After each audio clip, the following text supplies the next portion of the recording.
தான் 9 o'clock தான் ஆகுது. எவ்வளோ வெயில் அடிக்குதுன்னு பாருங்க.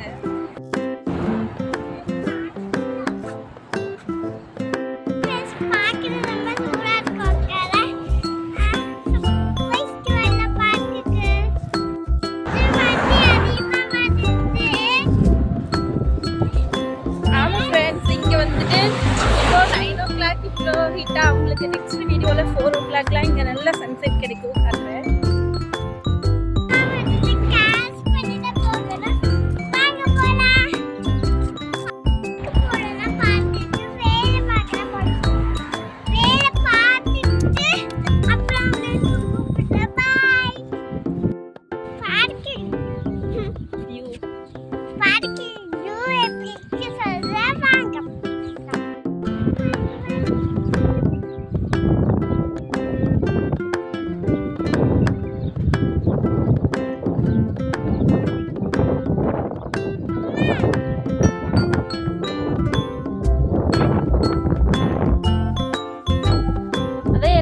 அதெல்லாம்